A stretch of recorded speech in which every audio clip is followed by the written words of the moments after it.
The Mission Girl and the Storm. The Dakota Territory stretched endlessly before Eleanor Hartley, a sea of windswept grass rippling like waves under the darkening April sky. She clutched her worn leather satchel closer, the only possession left from 23 years of life spent within the confining walls of St. Mary's Mission School. Behind her, the small frontier town of Willow Creek grew smaller with each painful step, its church steeple disappearing into the gathering storm clouds. Eleanor had never imagined her life would come to this, walking alone into the wilderness with nowhere to go, no one waiting for her. Just 2 weeks ago, Father McKinnon and Sister Catherine had succumbed to the fever that swept through the mission. Their deaths left more than grief. They left Eleanor utterly alone in a world that had no place for an educated orphan woman with no family, no prospects, and no protector. The townspeople had made their position clear. Mrs. Harrington, the banker's wife, had pursed her thin lips and delivered the verdict with cruel efficiency. You understand, Miss Hartley, that without the mission's support, you must make your own way. Mr. Clarence has offered marriage a generous proposal for someone in your circumstances. Otherwise, there's always work at Ruby's establishment. Those are your choices. Marriage to Harold Clarence, a man 3 times her age who smelled of tobacco and whose hands lingered too long when he helped her from the church steps, or selling herself piece by piece in Ruby's sporting house. Eleanor had looked Mrs. Harrington straight in the eye and said, "Then I choose neither." Now, as the first drops of rain began to fall, she wondered if pride would be her death. The mission had taught her Latin and scripture, how to read poetry and write in perfect penmanship, but it hadn't taught her how to survive alone on the prairie, how to find shelter in a storm, or how to quiet the fear that rose in her throat as lightning split the sky. The rain came suddenly and with violence, transforming the dusty trail into a river of mud. Eleanor's boots, already worn thin, slipped and slid with each step. Her wool dress, proper and modest as Sister Catherine had taught her to be, grew heavy with water, dragging at her tired limbs. She pushed forward, searching desperately for any shelter, a tree, a rock outcropping, anything. Thunder crashed overhead, so loud it seemed to shake the earth beneath her feet. In her haste and growing panic, Eleanor didn't see the prairie dog hole until her foot caught in it. She heard the snap before she felt the pain, a sickening sound that sent her tumbling face first into the mud. Fire shot up her leg from her ankle, and when she tried to stand, the world tilted sideways. "No!" she gasped, struggling to push herself up. But her ankle wouldn't bear her weight, and she collapsed again, the cold mud seeping through her clothes. The rain pounded harder, turning the ground around her into a shallow lake. She was going to die here, she realized with startling clarity, after everything surviving scarlet fever as a child, enduring years of loneliness at the mission, refusing to surrender her dignity to the town's expectations. She would die alone in a storm, and no one would even know to look for her. Eleanor closed her eyes and did the only thing she knew how to do. She prayed, not the formal prayers of the mission, but a raw, desperate plea. "Please," she whispered into the storm. "I'm not ready. There's so much I haven't seen, haven't done. I've never even lived. Not really. Please." Through the rain and her own ragged breathing, she heard something else, the splash of hooves in water, steady and sure. Eleanor forced her eyes open, blinking against the downpour. A figure emerged from the storm like something out of the frontier tales the traders sometimes told. A man on horseback, but not like any man from town. His hair was long and black, streaming with rain. His skin was bronze even in the dim light, and he wore the leather and fur instead of wool and cotton. An Indian. The word formed in her mind with all the weight of the mission's teachings, all the warnings and stories. But as he dismounted and approached, Eleanor felt no fear. She was beyond fear, beyond anything but the pain in her ankle and the cold that seemed to reach her bones. He knelt beside her, and she saw his face clearly for the first time. Younger than she'd expected, perhaps only a few years older than herself. His dark eyes assessed her with an intelligence that surprised her, taking in her swollen ankle, her soaked clothes, her helpless position in the mud. "Please," Eleanor said again, not knowing if he understood English, not caring. "Help me." Without a word, he slipped his arms beneath her, one under her knees, the other supporting her back. The movement sent fresh pain through her ankle, and she cried out, instinctively pressing her face against his chest. He smelled of leather and rain and something else cedar, maybe, or sage. He lifted her as if she weighed nothing, though she knew her waterlogged dress must have added pounds. He carried her to his horse, a painted mare that stood patient in the storm, with surprising gentleness. He settled Eleanor across the saddle, then swung up behind her. His arm came around her waist, holding her secure against him, and with his other hand, he gathered the reins. "Where?" Eleanor began, but thunder drowned out her words. The horse moved forward, sure-footed despite the storm, and Eleanor had no choice but to trust this stranger who had appeared like an answer to her desperate prayer. She was dimly aware that she should be afraid a proper woman would be terrified, being carried off by a savage. But his hold was protective, not threatening, and the solid warmth of him at her back was the only comfort in a world gone cold and dark. The ride seemed to last forever, and no time at all. Eleanor drifted in and out of awareness, the pain in her ankle competing with exhaustion. She was vaguely conscious of trees closing in around them, of the rain lessening as they moved under some kind of canopy. Then the horse stopped, and her rescuer was lifting her down again, carrying her into darkness that smelled of earth and smoke. A cave. As her eyes adjusted, Eleanor saw that it was deep and dry, with a small fire already burning near the entrance. Buffalo robes and blankets were spread on the floor, and various supplies hung from wooden frames along the walls. A shelter, prepared and waiting. He set her down carefully on the blankets, and for the first time he spoke. His voice was deep and quiet, accented but clear. "Your foot, let me see." Eleanor nodded, suddenly shy. The reality of her situation crashed over her. She was alone in a cave with a strange man, an Indian warrior no less. But when she looked at his face, saw the careful way he unlaced her ruined boot, she felt only gratitude. He examined her ankle with surprisingly gentle fingers, and Eleanor bit her lip to keep from crying out. "Broken," he said simply. "I fix."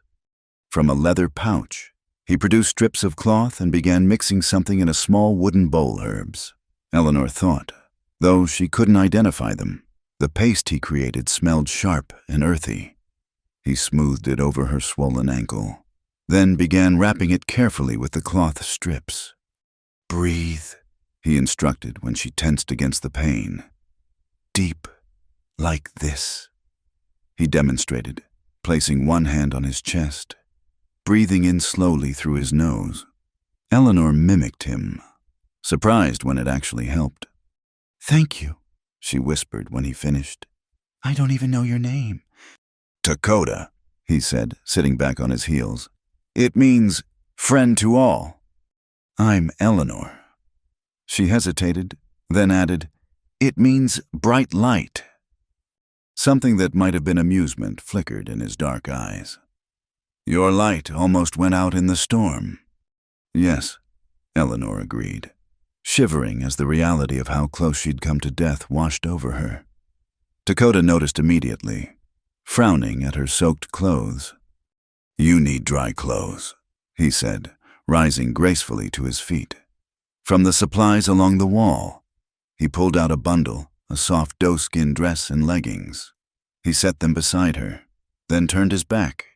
"Change, I don't look." Eleanor's face burned with embarrassment, but she recognized the necessity. With trembling fingers, she struggled out of her sodden dress, her corset, her ruined petticoats. The native clothing felt strange against her skin, soft and light where she was used to heavy fabric and stays.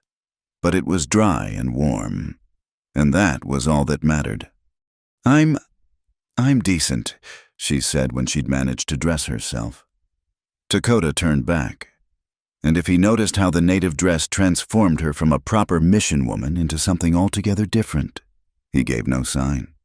He built up the fire until it crackled cheerfully, casting dancing shadows on the cave walls. From his supplies, he produced dried meat and a kind of flat bread, offering them to Eleanor. She accepted gratefully, suddenly aware that she hadn't eaten since morning. They sat in silence for a while, the storm raging outside while the fire created a bubble of warmth and safety within. Finally, Eleanor found her voice. "Why did you help me? You don't know me. I'm not your people." Dakota was quiet for so long she thought he wouldn't answer. Then he said, "The storm doesn't care what people you are. Neither does pain. Neither does death." He looked at her directly, and Eleanor found she couldn't look away from those dark, thoughtful eyes. "I helped because you needed help. This is the way. The mission taught that your people were—" Eleanor trailed off, ashamed of the words she'd been about to say. "Savages," Dakota supplied, and there was definitely amusement in his voice now. "Who is savage, the one who helps, or the ones who wanted to sell you?" Eleanor's breath caught. "How did you—" "I trade in your town sometimes. I have ears." He shrugged. "The banker man, he is not good. The woman who runs the bad house, she is worse. You were right to run." "I had nowhere else to go," Eleanor admitted, surprising herself with the confession. "I don't know what I was thinking. I just couldn't stay." "Sometimes the only choice is to choose the storm," Dakota said quietly. "At least the storm is honest." They talked as the night deepened, and Eleanor found herself telling this stranger things she'd never told anyone about growing up in the mission, about feeling caught between worlds, never quite fitting anywhere. Dakota listened without judgment, occasionally asking a question or sharing his own observations. She learned that he was a hunter and trader, that he moved between his people's camps and the frontier towns, that he'd learned English from a trader who'd wintered with his band years ago. He didn't tell her why he was alone in this cave instead of with his people, and she didn't ask. "In the morning," he said eventually. "I take you back to town." "No," Eleanor said quickly, then blushed at her vehemence. "I mean, I can't go back. There's nothing for me there." Dakota studied her for a long moment. "Then where—" It was a fair question, and Eleanor had no answer. She couldn't walk with her broken ankle. She had no money, no connections, nowhere to go. The weight of her situation settled over her like a heavy blanket. "Rest now," Dakota said gently. "Tomorrow, we figure out. Tonight, you are safe." He moved to the other side of the fire, giving her space and privacy. Eleanor curled up on the buffalo robes, her ankle throbbing despite the herbs. She should have been terrified. She knew. Everything proper in her upbringing said she should be scandalized, compromised beyond redemption. But as she watched Dakota's profile in the firelight, saw the quiet strength in the way he moved, the careful respect he showed her, she felt only a strange sense of rightness. "Dakota," she called softly. "Why were you out in the storm? How did you find me?" He was quiet for a moment. "I was hunting. The storm came fast, drove me to shelter. Then I heard—" "Heard what?" "A prayer," he said simply. "Sometimes the spirits answer in ways we don't expect." Eleanor pondered this as sleep began to claim her. Outside, the storm continued its assault on the prairie, but inside the cave, the fire crackled peacefully. She had lost everything today, her home, her position, her place in the only world she'd known. But lying here in strange clothes, her ankle wrapped in Indian medicine, saved by a man her world called savage, Eleanor felt something she'd never experienced in all her proper, confined years at the mission. She felt free, as consciousness faded. she heard Dakota's voice, soft as the wind outside.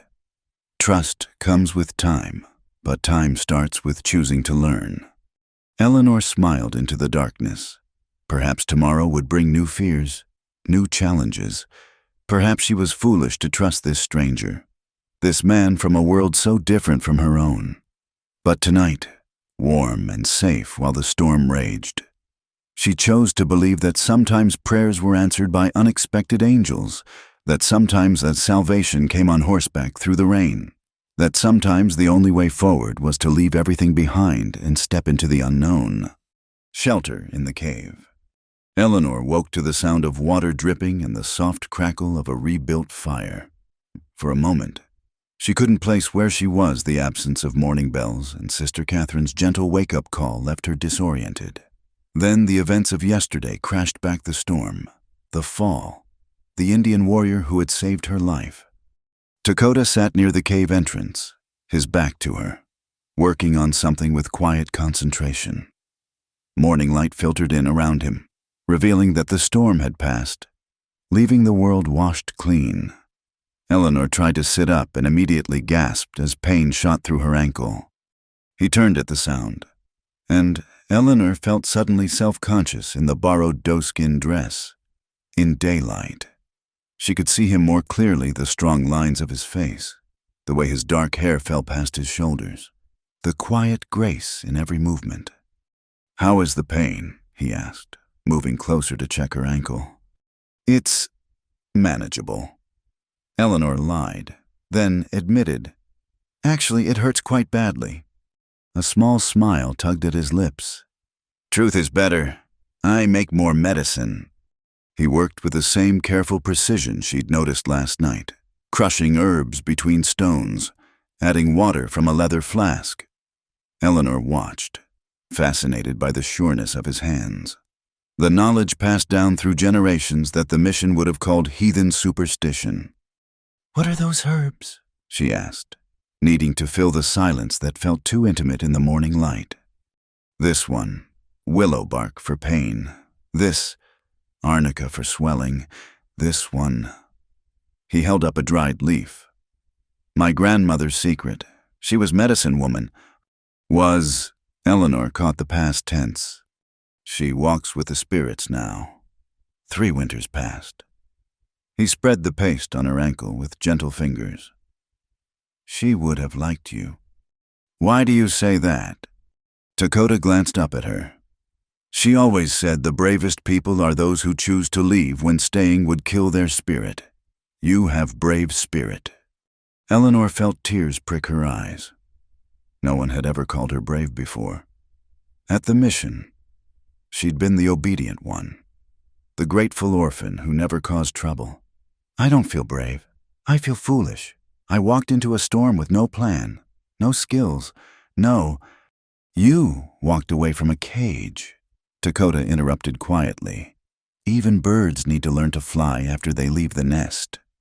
He rewrapped her ankle, and Eleanor noticed how careful he was not to touch her skin more than necessary.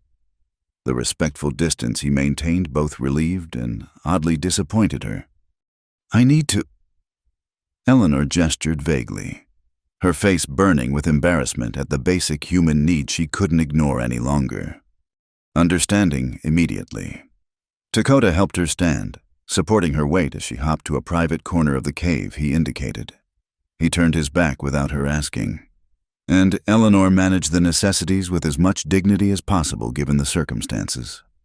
When he helped her back to the blankets, Eleanor's stomach growled loudly.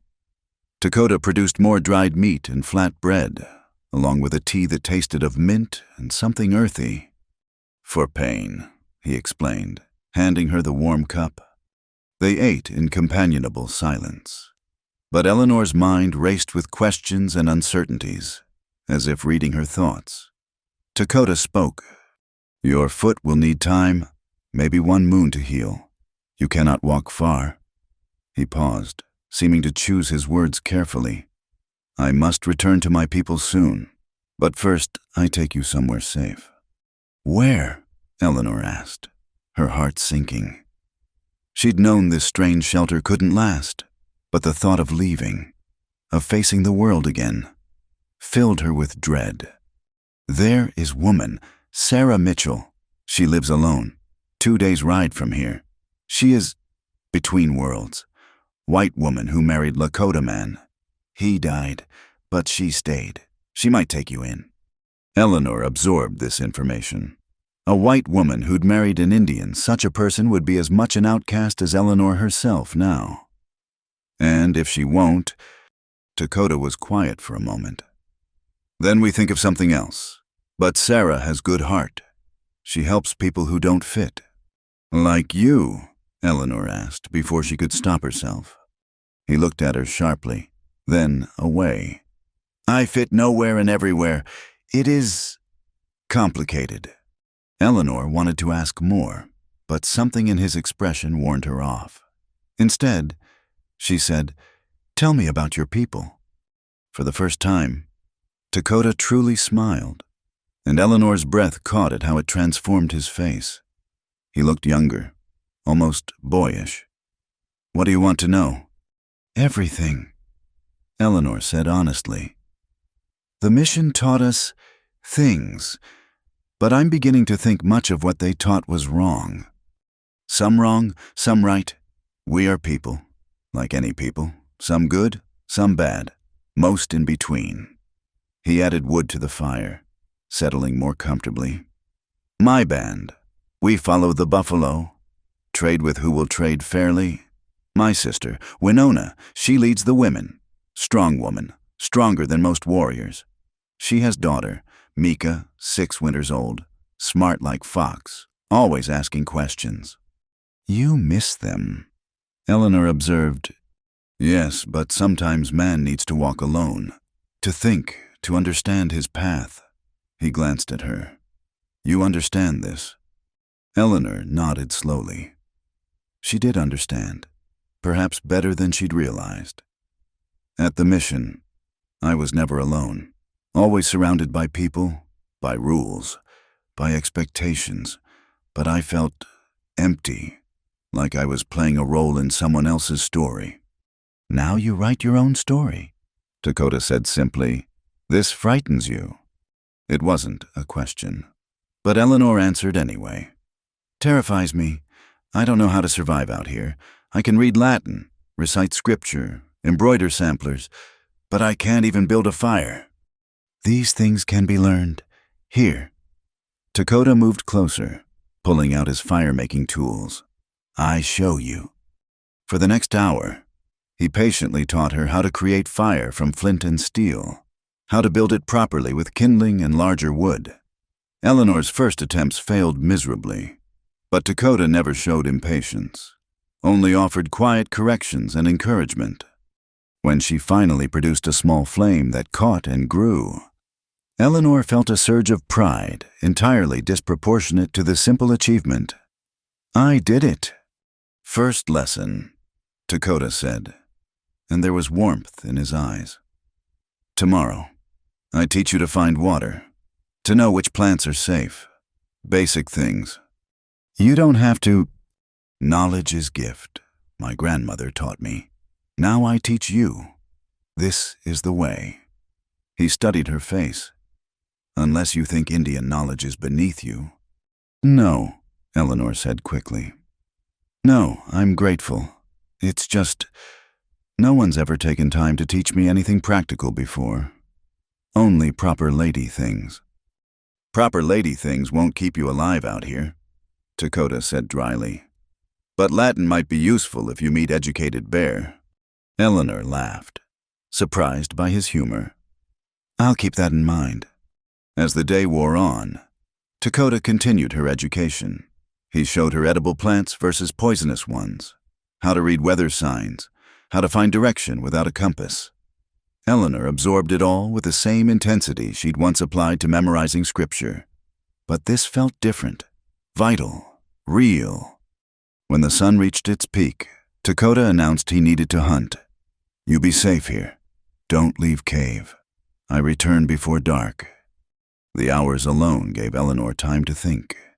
She examined the cave more carefully, noticing the neat organization, the supplies that suggested Dakota use this place regularly. She found herself wondering about him. Why did he travel alone? What had he meant about fitting nowhere and everywhere? She practiced making fire again, pleased when she succeeded on the second try. The simple accomplishment made her feel less helpless, less dependent. When her ankle throbbed, she elevated it as Dakota had shown her and sipped the medicinal tea he'd left.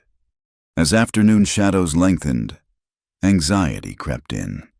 What if he didn't return? What if something happened to him?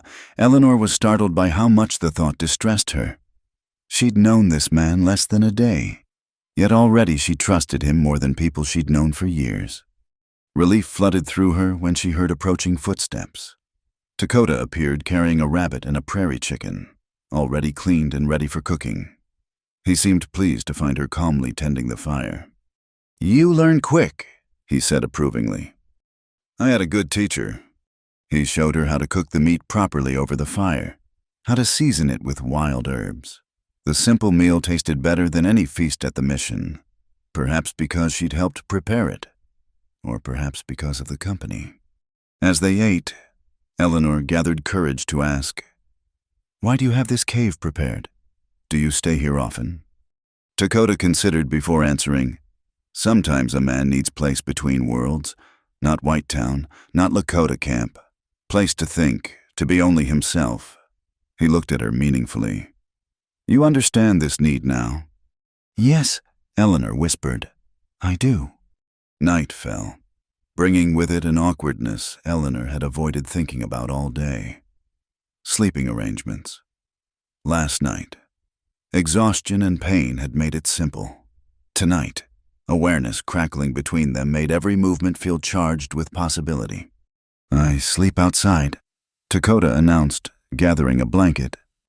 "No," Eleanor said quickly. "That's not necessary. The cave is large enough, and it's your shelter. I trust you." He studied her for a long moment. "Your trust is gift. I will not dishonor it." They settled on opposite sides of the fire, but Eleanor found sleep elusive. She watched Dakota's silhouette in the dying firelight, listened to his quiet breathing, and wondered at the strange turn her life had taken. "Dakota," she whispered into the darkness. "You asked why I was out in the storm," he said softly. "Truth is, I was running too. From choice I didn't want to make. My uncle, Chief, wants me to take his place one day. But to be chief means to stay in one place, to carry everyone's burdens, to never walk between worlds again." Eleanor's heart went out to him. "What will you do?" "I don't know. But meeting you, seeing your courage to leave everything, it helps me think clearer." "I don't feel courageous," Eleanor admitted. "I feel lost." Lost is just another word for free to choose any direction. His voice carried a smile. "Trust comes with time, Eleanor, but time starts with choosing to learn. Today, you chose to learn. This is good beginning." Eleanor closed her eyes, feeling something shift inside her chest. Tomorrow, they would leave this cave, face the uncertain world beyond. But tonight, she lay in a cave with a man who saw her not as a fallen woman or a charity case, but as someone capable of learning, of surviving, of choosing her own path. "Dakota," she whispered once more. "Thank you for everything." "No thanks needed. We help each other. This is the way," as sleep finally claimed her. Eleanor realized that perhaps the most important lesson she'd learned today had nothing to do with fire or plants or survival skills. It was simpler and more profound. Sometimes the greatest act of faith was accepting help from unexpected places. And sometimes salvation wore the face of everything you'd been taught to fear. The fire burned low, casting dancing shadows on ancient stone walls that had sheltered countless souls before them.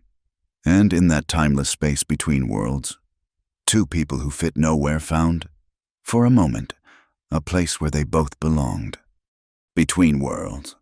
The morning sun painted the prairie in shades of gold and green as Dakota lifted Eleanor onto his painted mare.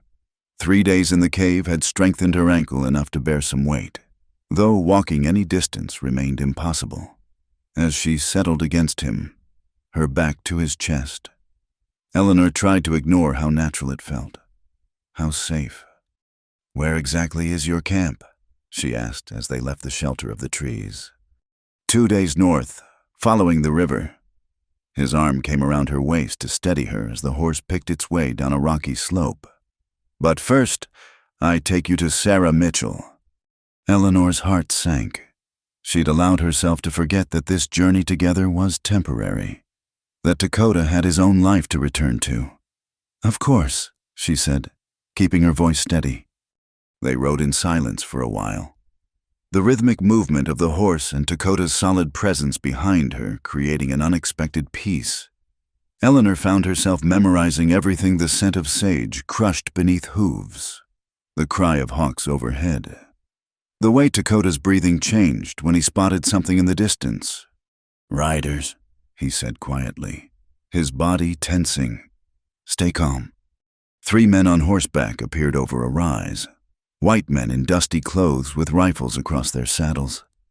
Eleanor's stomach knotted as they approached, their eyes taking in the scene with obvious disapproval. "Well, well," the leader drawled, tobacco juice staining his gray beard. "What have we here, you all right? Miss this savage giving you trouble?" "I'm perfectly fine," Eleanor said firmly. "This man saved my life." The men exchanged skeptical looks. "That's so. And where might you be heading with your savior?" Dakota remained silent, his arm still protective around Eleanor's waist. She could feel the controlled tension in him, the careful restraint. "That's none of your concern," Eleanor said, lifting her chin. "Good day, gentlemen." "Now hold on," another man said, younger with mean eyes. "Can't just leave a white woman with a red skin. Wouldn't be Christian." "What wouldn't be Christian?" Eleanor said coldly.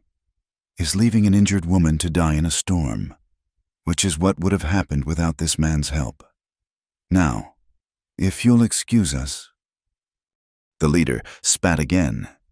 "Your choice, miss. But don't come crying to civilization when you learn what these heathens are really like." They rode off with dark mutters, and Eleanor felt Dakota relax slightly behind her. "You speak strong," he said quietly. "They made me angry." Eleanor was surprised by the fierce protectiveness she'd felt. How dare they judge when they know nothing? "This is why I travel alone," Dakota said. "Less trouble." They continued north, the landscape gradually changing from open prairie to rolling hills dotted with cottonwoods.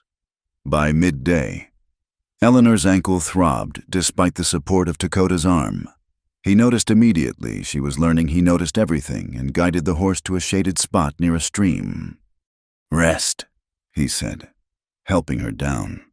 He fashioned a support from branches and blankets, elevating her foot while she leaned against a tree. "I'm slowing you down," Eleanor said as he checked her ankle. The swelling had decreased, but the joint remained purple and tender. Journey is not just about destination. He produced food from his packed dried meat, berries, and a kind of nut she didn't recognize. "My grandmother always said, 'The eagle doesn't hurry, yet it covers great distances.'" "Your grandmother sounds wise." "She was everything." Dakota's expression softened with memory. "Healer, teacher, keeper of stories.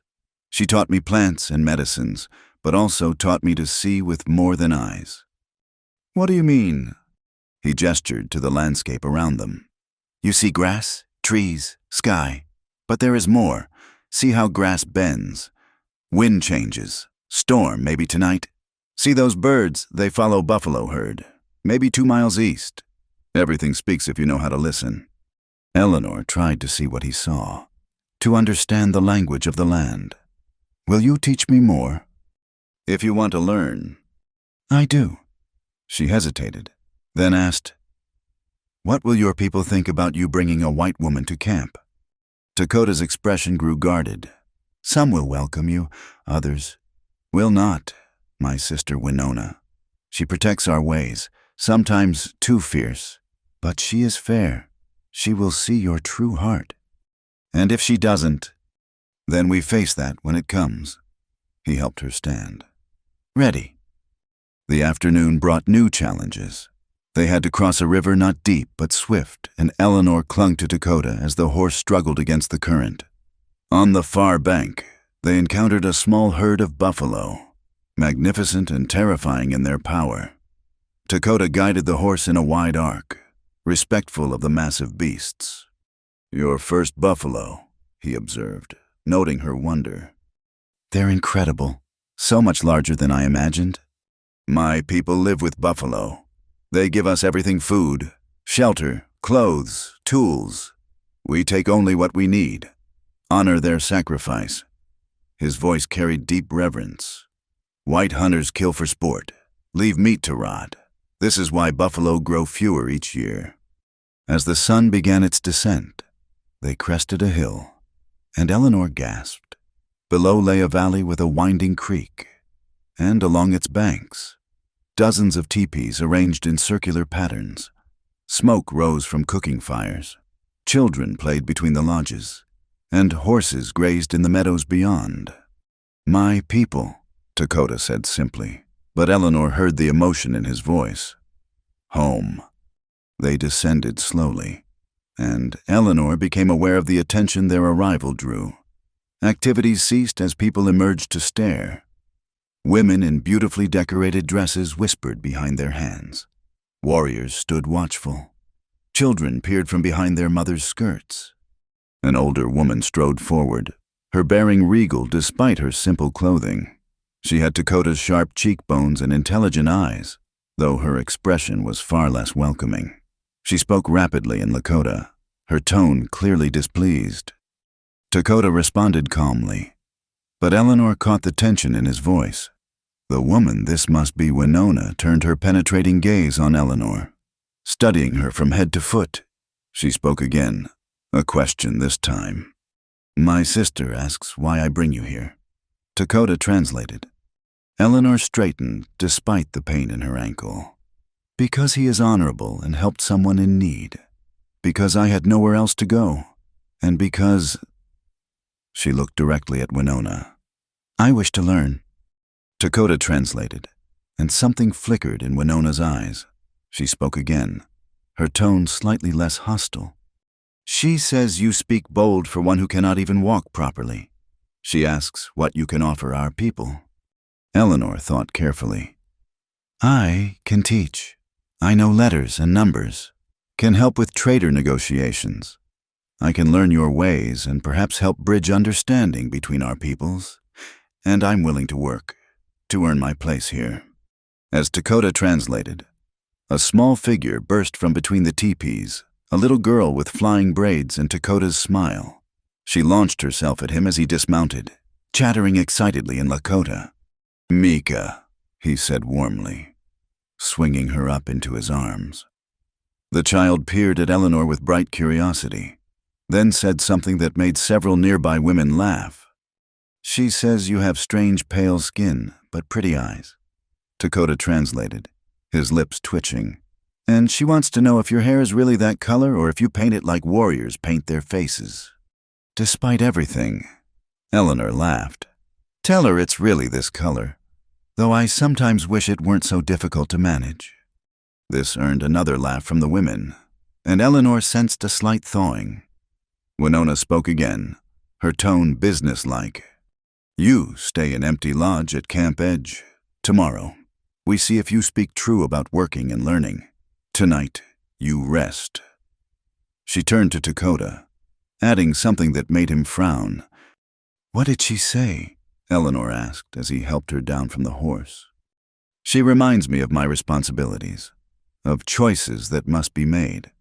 He didn't elaborate, but Eleanor saw the weight settle on his shoulders again. The Empty Lodge proved to be a small teepee on the outskirts of camp.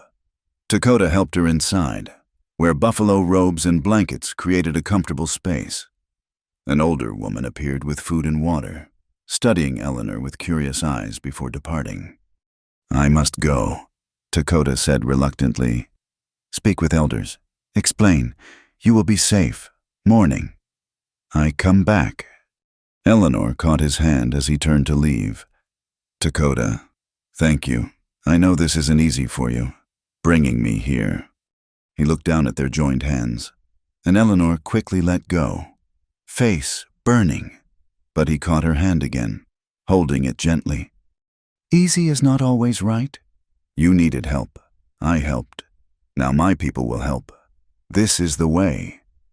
He squeezed her hand once, then was gone. Eleanor ate the stew buffalo meat with wild onions and roots, then lay back on the soft furs. Outside, she could hear the camp settling for night mothers calling children, men's voices in discussion, the distant sound of a flute playing a haunting melody. She dozed fitfully, waking when she heard footsteps outside. But it was only Mika, peering through the tent flap with another child, a boy slightly older. Hello, Eleanor said softly. The children giggled and entered, Mika chattering rapidly. The boy, more solemn, spoke a few words of English. She says, you teach letters. Yes, I'd be happy to. What's your name? Joseph, English name for trading. Real name, Tahatan. Eleanor spent an hour with the children, using a stick to draw letters in the dirt floor of the teepee.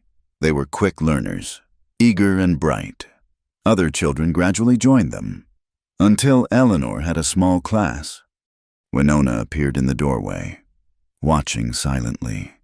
When the children finally scattered for sleep, she entered and sat across from Eleanor. You teach good, she said in accented English. Children like you. They're wonderful, very smart. Winona studied her for a long moment. My brother says you have brave spirit. I think maybe foolish spirit, but... She paused. Sometimes foolish and brave look same. We see what you are. After she left, Eleanor lay back, exhausted but oddly hopeful. Through the smoke hole at the teepee's peak, she could see stars, the same stars that had looked down on her at the mission. But they seemed different here, closer somehow, more alive. She thought about Dakota, probably in his own lodge now, wrestling with whatever responsibilities his uncle wanted to place on him. She thought about the children, eager to learn, bridging two worlds with their curiosity. She thought about Winona's guarded acceptance and Mika's instant affection. Perhaps she didn't belong here any more than she'd belonged in Willow Creek or at the mission. But for the first time in her life, Eleanor felt she had the chance to create her own belonging, to earn her place through her own choices and efforts. Tomorrow would bring new challenges, learning camp life, proving herself to skeptical eyes, navigating the complex dynamics of a culture not her own. But tonight, lying in a Lakota teepee with an ankle wrapped in Indian medicine and the sound of an unfamiliar lullaby drifting on the wind, Eleanor felt something she'd never expected. She felt like she was exactly where she needed to be. The last thing she heard before sleep claimed her was the distant sound of Dakota's voice, singing with others around a fire. She didn't understand the words, but the melody spoke of home and longing and something that transcended language altogether. Trust comes with time, he'd said. And for the first time in her life, Eleanor had both the time and the willingness to learn what trust truly meant. The Dance of Firelight. 3 weeks had passed since Eleanor's arrival at the Lakota camp, and the early summer evening buzzed with preparation for the celebration feast. The successful buffalo hunt had brought abundance, and the entire band gathered to give thanks to the spirits and share in the bounty.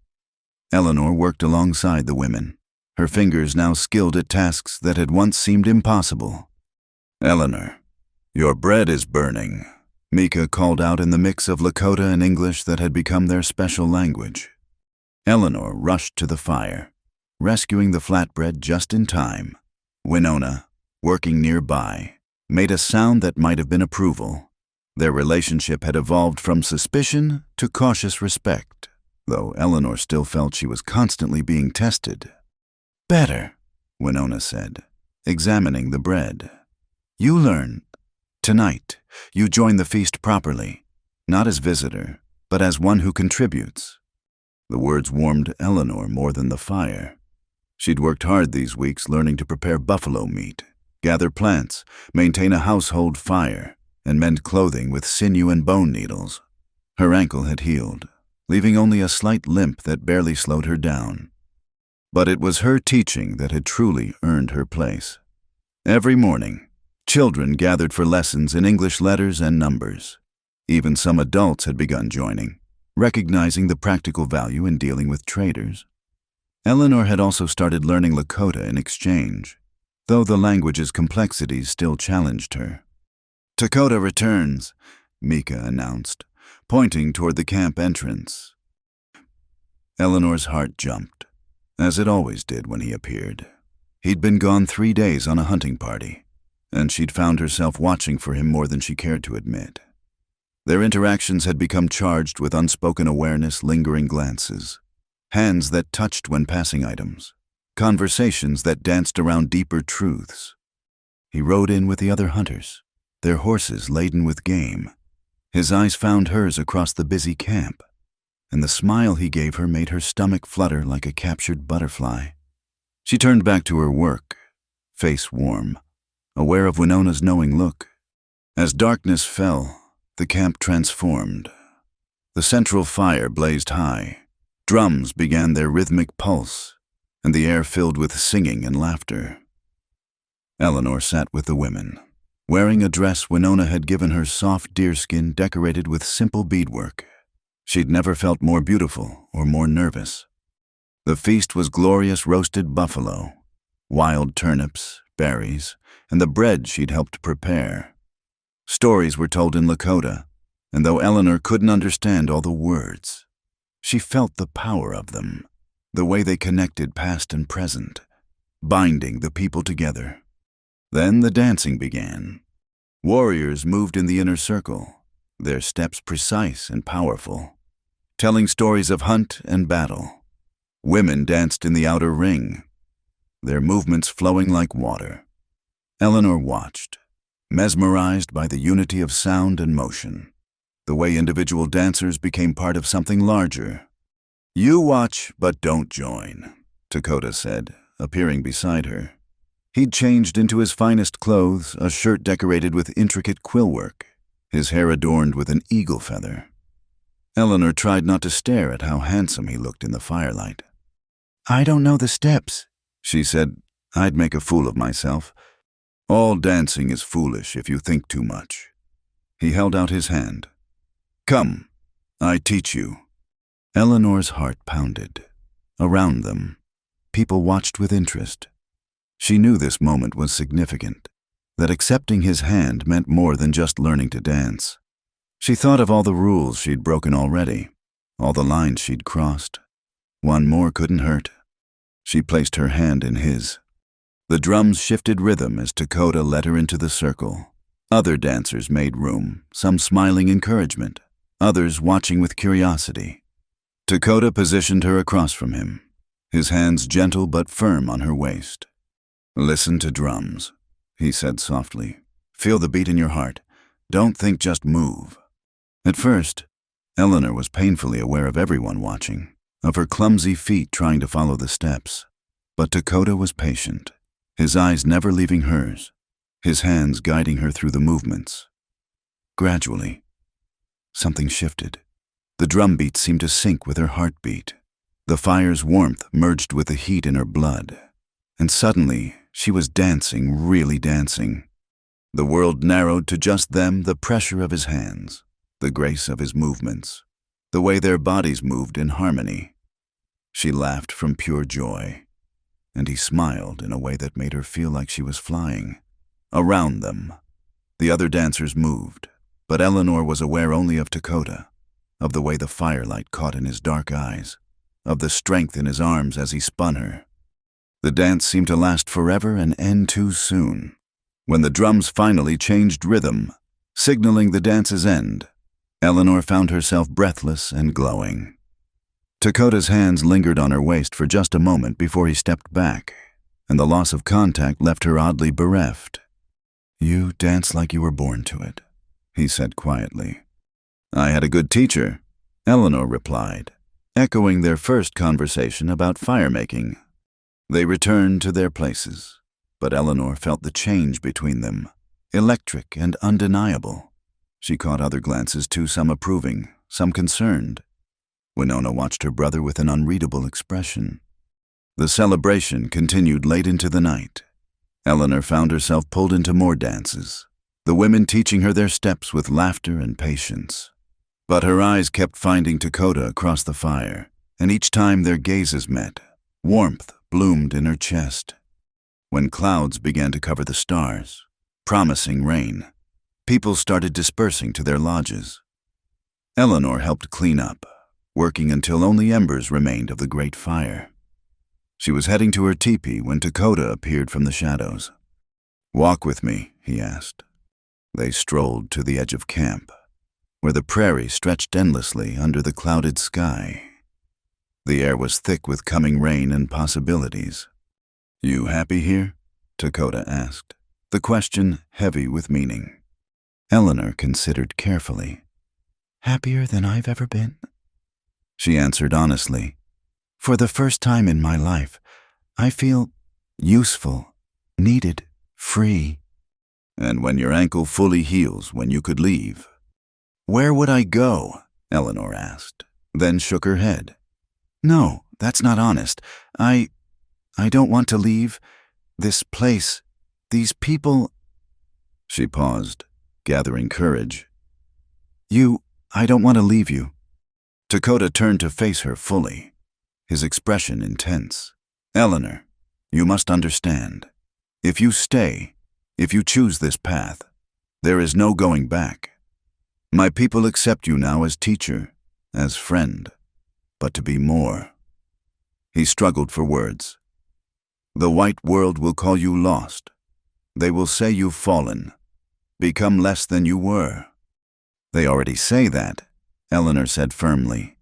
"The moment I refused to marry Harold Clarence or work in Ruby's establishment, I became fallen in their eyes. But Dakota, I've never felt more found than I do here, with you." He reached out, cupping her face gently. "You are like morning star," he said softly, "bright between two worlds, night and day, beautiful in your uniqueness." Eleanor leaned into his touch, her heart racing. "I've been so frightened," she whispered. "Not of this place or your people, but of what I feel." The mission taught that desire was sin, that women should be pure, untouched by earthly wants. But when I'm with you, I want, she trailed off, face burning. "What do you want?" His voice was rough with his own emotion. "Everything," she breathed. "I want to know what it means to choose love freely, to give myself because I wish to, not because law or duty demands it. I want." She met his eyes bravely. "I want you to teach me what it means to be truly alive." Thunder rumbled overhead, and the first drops of rain began to fall. Dakota's thumb traced her cheekbone, his touch reverent. "You honor me with your trust," he said. "But Eleanor, you must be certain, among my people, when a man and woman choose each other, it is not taken lightly. It is a binding of spirits, of paths becoming one path." "I understand," Eleanor said, though her heart hammered at the implications. "I've thought of little else these weeks, watching you with Mika, seeing your gentleness and strength, the way you bridge worlds with such grace. I've never known a man like you. Never wanted to know one, until now." Lightning illuminated his face, showing wonder and desire and something deeper, a tenderness that made her knees weak. "Eleanor," he said, her name a prayer on his lips. The rain came harder, and he took her hand. "Come, we should find shelter." They ran through the increasing downpour, but instead of heading to the camp, Dakota led her to a grove of cottonwoods where a small shelter stood, a hunter's temporary lodge. Inside, it was dry and warm, with furs laid over sweet grass. They stood facing each other, rain drumming on the hide walls, both breathing hard from the run and from what hung unspoken between them. "This reminds me of our first night," Eleanor said softly. "Are you saving me from a storm?" "You saved yourself." Dakota corrected. I only offered shelter, as I offer now shelter from the storm. But also, he stepped closer. Shelter in my heart, if you want it. Eleanor's breath caught. Dakota, I've never... She gestured helplessly. The mission didn't prepare me for this, for feeling so much, wanting so deeply. I don't know what to do. He smiled gently.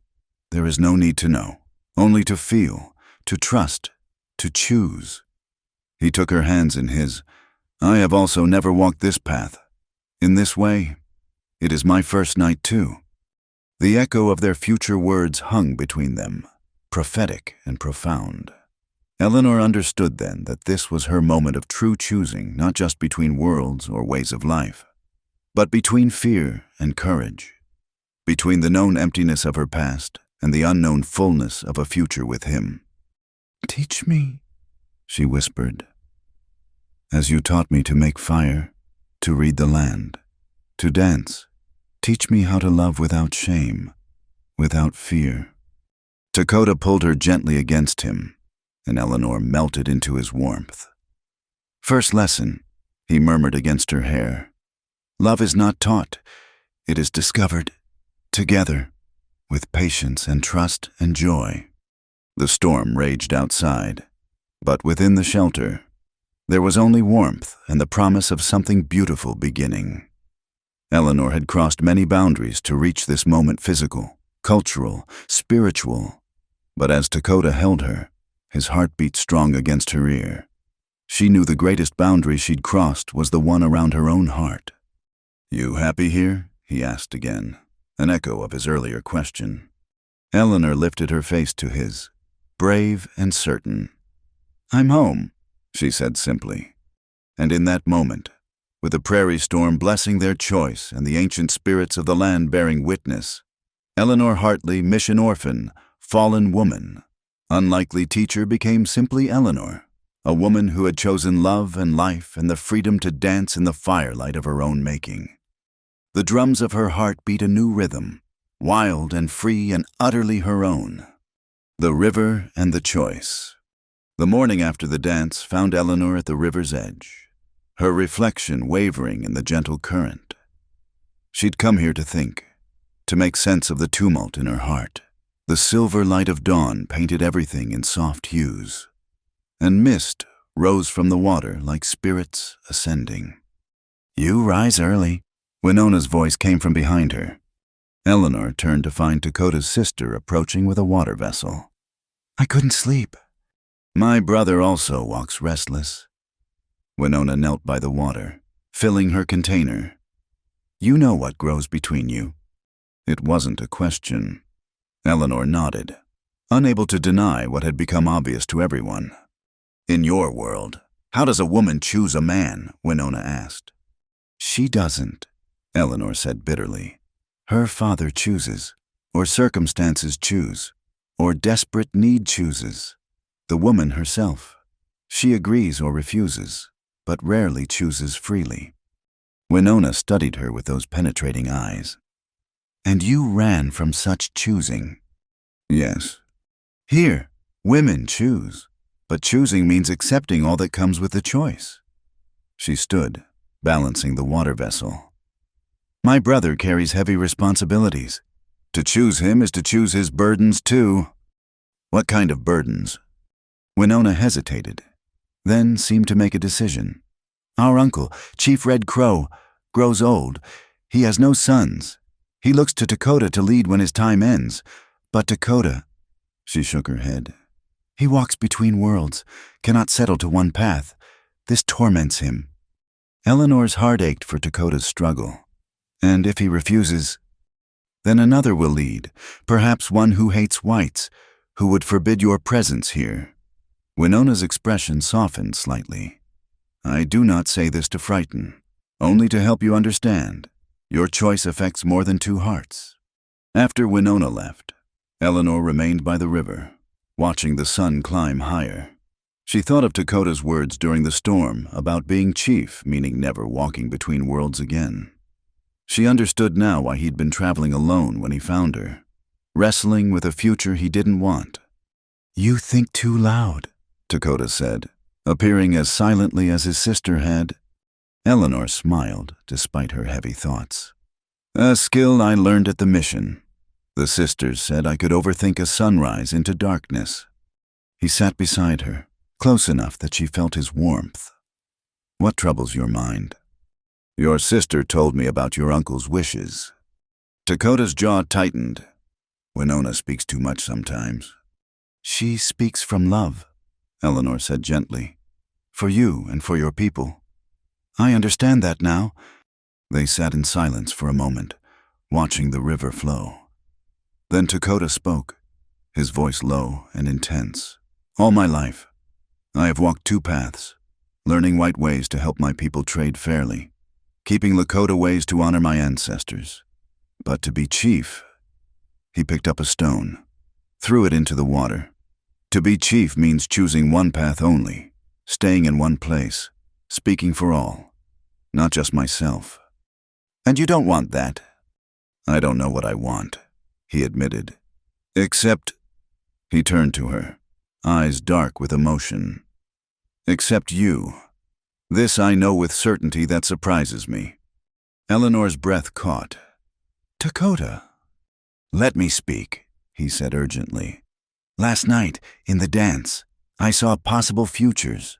One where I become chief, serve my people, but lose the freedom to know other worlds. One where I refuse. Remain free, but perhaps watch my people suffer under hostile leadership. And one," he took her hand, "one where you help me find a new path, where together we bridge worlds in ways I cannot imagine alone." "That's a heavy burden to place on someone," Eleanor said softly. "Yes, this is why I stayed away these weeks, tried to keep distance, but Eleanor—" He brought her hand to his chest, where she could feel his heartbeat. "My heart chose before my mind could object. Now I can only ask, what does your heart choose?" Eleanor felt tears prick her eyes. "My heart chose the night you carried me from the storm. But Dakota, I need you to understand something." She gathered her courage. "I've lived my whole life belonging to others, the mission, the town's expectations. I won't trade one cage for another. No matter how beautiful, if we choose each other, I need to know I remain free to be myself, to learn and grow and make mistakes. Among my people, a wife is not property," Dakota said firmly. "She keeps her own belongings, makes her own choices. She can leave if she is unhappy. Partners walk side by side, not one behind the other. And could I continue teaching working with both worlds? I would expect nothing less. Your gift with children, with bridging understanding, this is part of who you are." He smiled slightly. "Besides, Mika would never forgive me if I took away her favorite teacher." Eleanor laughed, then grew serious again. "There's something else. The mission taught that physical love between man and woman is duty for procreation, that women who desire are wanton." She met his eyes bravely. "But what I feel for you burns like fire. It frightens me. How much I want your touch, your closeness. Is that wrong?" Dakota's eyes darkened, and he raised his free hand to cup her face. "There is nothing wrong in desire between two who choose each other. My people believe physical love is sacred, a celebration of life force, the shame your people attach to it." He shook his head. "This is not natural way." "Teach me the natural way," Eleanor whispered. He leaned closer, his breath warm against her lips. "Are you certain once this begins?" "I'm certain of nothing except that I've never felt more alive than when I'm with you." She pressed his hand harder against her chest, letting him feel her racing heart. "I've spent 23 years being what others expected. Tonight, I want to discover who Eleanor truly is when she chooses for herself." The sun was setting, painting the river in shades of gold and crimson. Dakota stood, drawing her up with him. "Come, there is a place I want to show you." He led her upstream, where the river widened into a pool surrounded by willows. The fading light turned the water to liquid silver. and the air was sweet with the scent of wild roses. Sacred place, Dakota explained, where ceremonies of commitment happen, where spirits witness choices that bind hearts. Eleanor understood the significance. This wasn't casual or careless. This was a choosing with a weight of ceremony behind it. What must I do?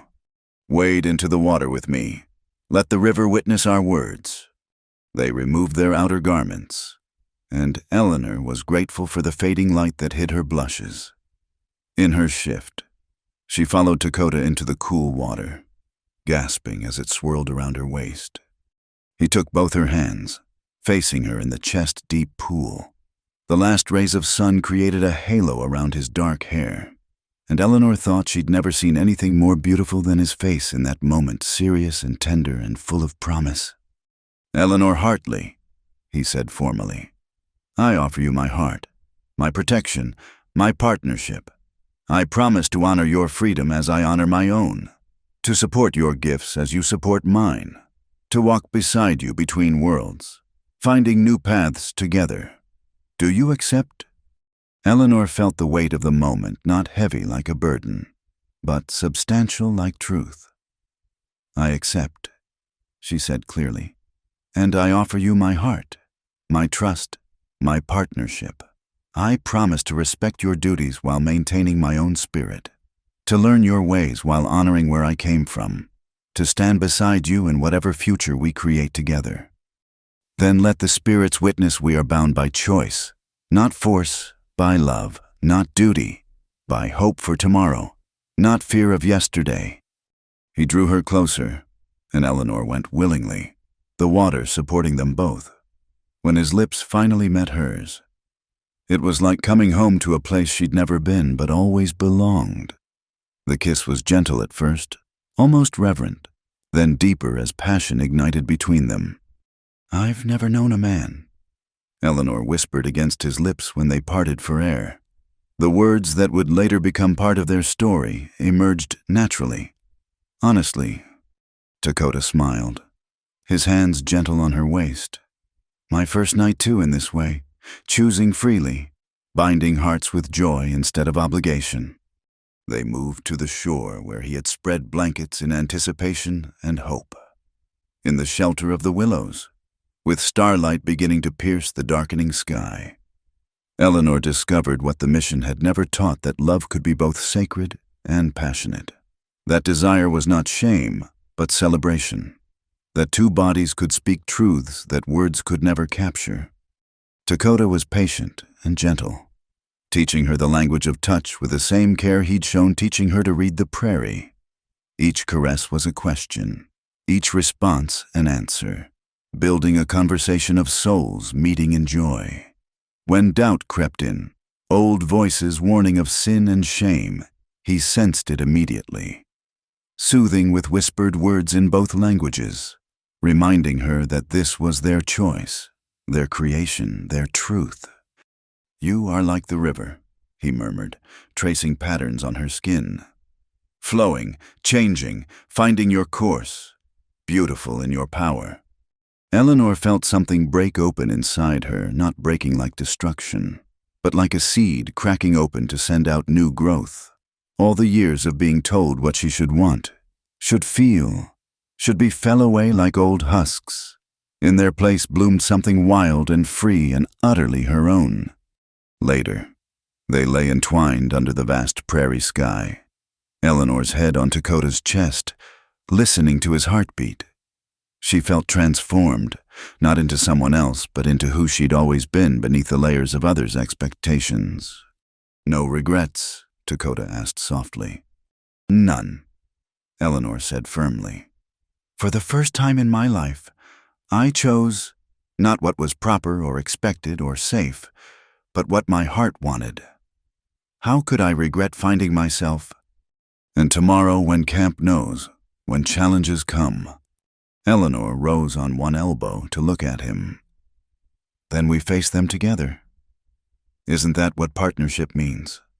He smiled, pulling her down for another kiss. "You learn quickly." "I have a good teacher," she said, their private joke now weighted with new meaning. As they dressed and prepared to return to camp, Eleanor felt the magnitude of what had changed. She was no longer the mission orphan, the fallen woman, the refugee seeking shelter. She was Eleanor, teacher, partner, woman who chose love freely and without shame. "Look," Dakota said, pointing to the sky where a shooting star blazed across the darkness. "The spirits celebrate your choosing." Eleanor laughed, feeling light as air despite the challenges she knew awaited them. "Our choosing," she corrected. They walked back to camp hand in hand. And though Eleanor knew there would be difficulties ahead, Dakota's struggle with leadership, the judgment of both worlds they moved between, the daily work of building a life together, she felt no fear. She had chosen, been chosen, and in that choosing found the freedom she'd never known she was seeking. Tomorrow would bring what it would bring. Tonight, she was simply a woman in love, walking beside her partner under stars that blessed their union.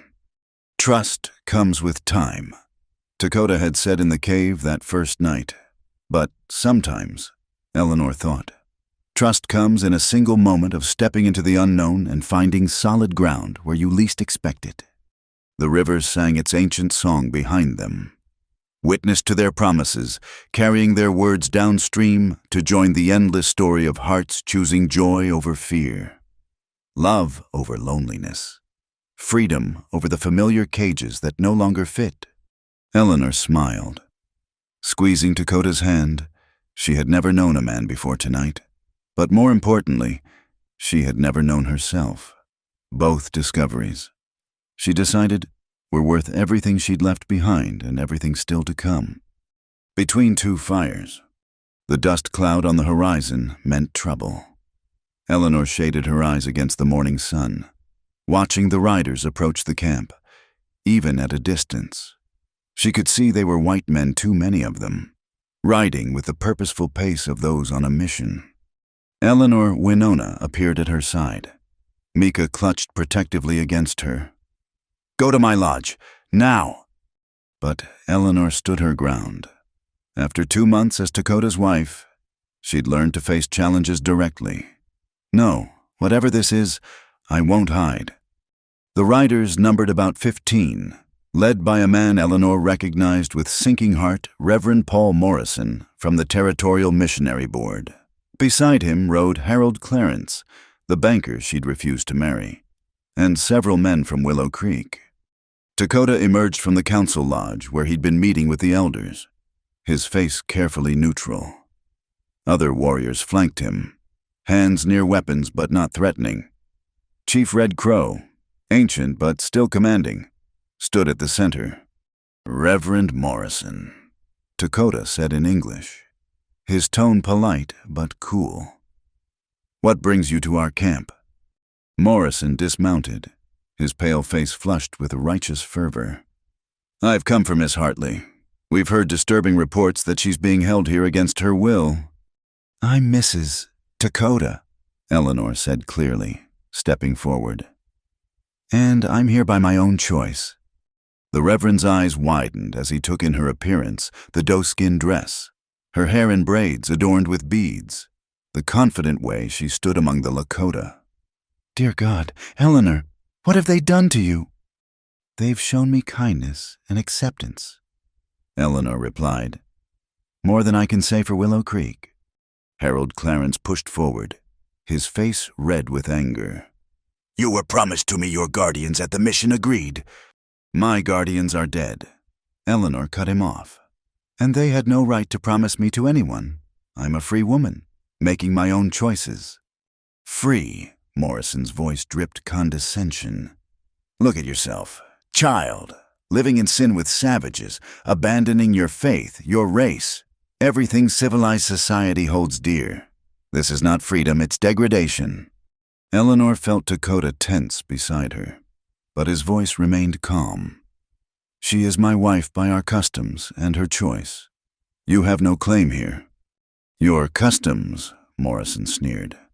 "Heathen rituals mean nothing in the eyes of God or law. She's a white woman, a Christian. She belongs with her own kind."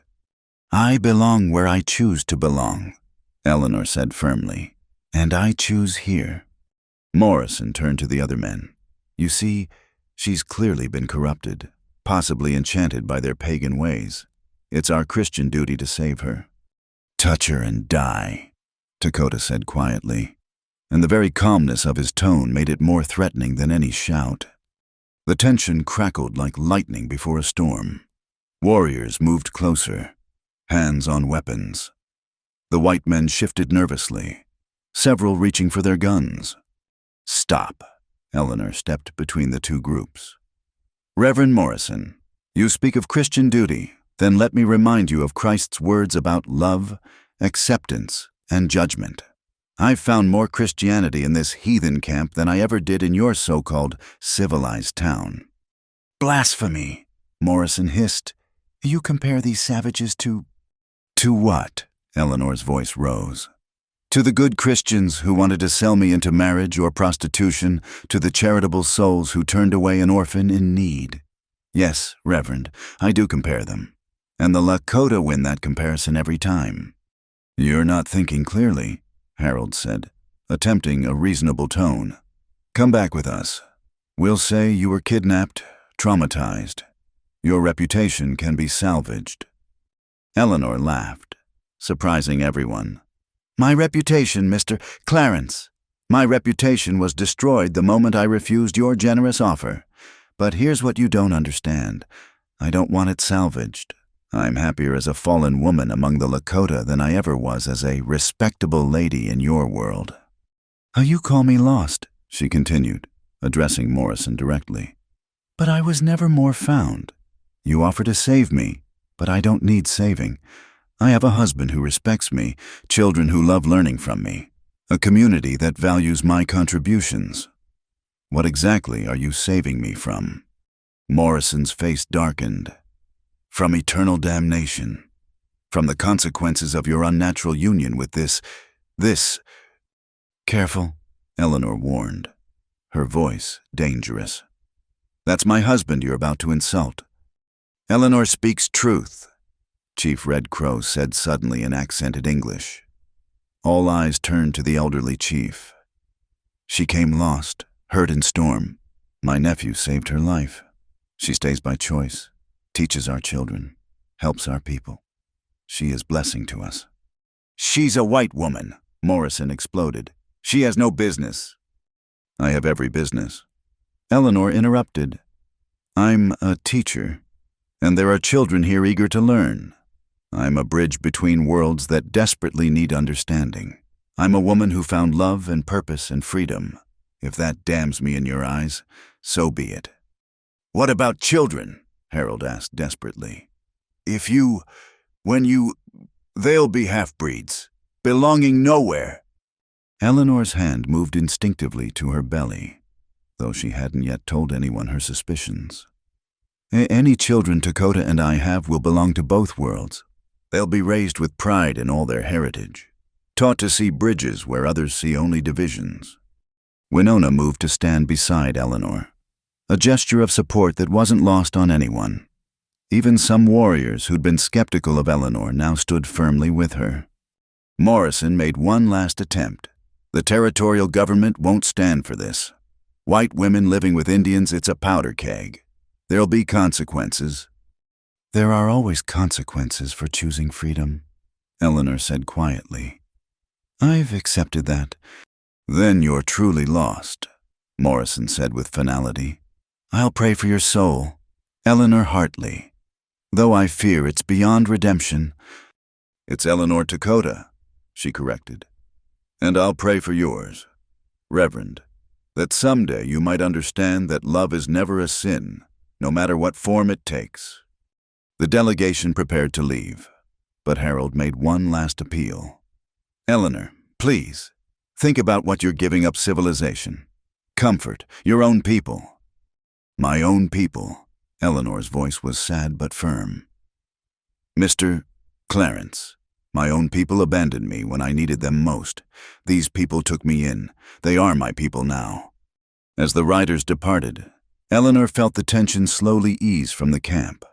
Dakota's hand found hers, squeezing gently. You spoke with warrior's courage, he said softly. I spoke my truth, Eleanor replied, though I fear this isn't over. Chief Red Crow approached them, his weathered face thoughtful. The woman speaks wisdom, he told Dakota and Lakota, which Eleanor now understood well enough to follow. She sees clear, chooses clear. Perhaps, he paused, studying them both. Perhaps new times require new leadership, not just Lakota way or White way, but Bridge way. He walked away before either could respond, leaving them staring after him. That evening, the camp held council. Eleanor sat with the women, but for the first time, she was invited to speak.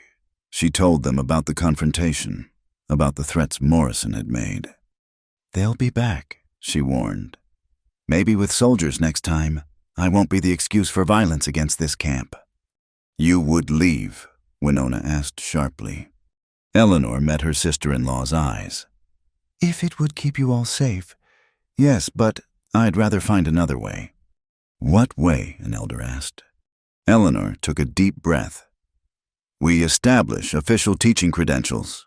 I write to the Territorial Education Board. Propose a recognized school here.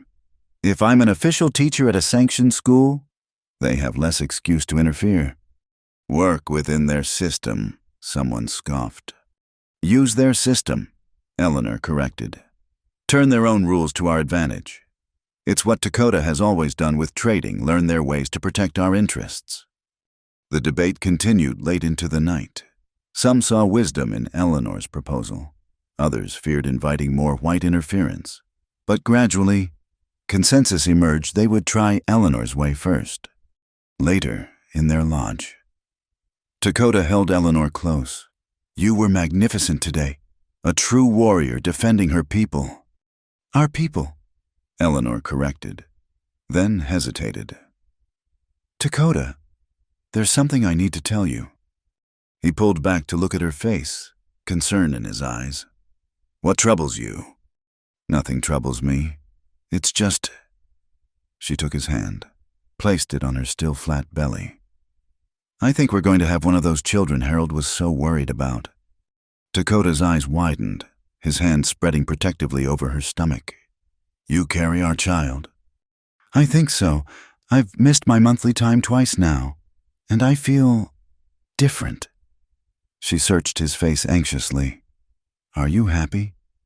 For answer, he kissed her deeply, then dropped to his knees, pressing his forehead against her belly. He murmured something in Lakota, a prayer, a welcome, a promise. Our child will be Bridge, he said, looking up at her with shining eyes. Born of two worlds, belonging to both, teaching others how to walk between. Eleanor threaded her fingers through his hair. Like us. Like us, he agreed, standing to embrace her. Eleanor, what you did today, standing between two fires without being burned, you showed me something. What? That maybe leadership isn't about choosing one world or another. Maybe it's about standing in the space between, helping both sides see each other clearly. He cupped her face gently. My uncle was right.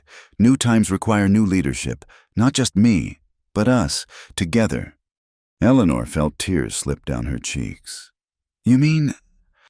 I mean that when the time comes, I'll accept the responsibility of leadership, but not as traditional chief only, as bridge builder, with my bridge-walking wife beside me, if the people will accept this new way.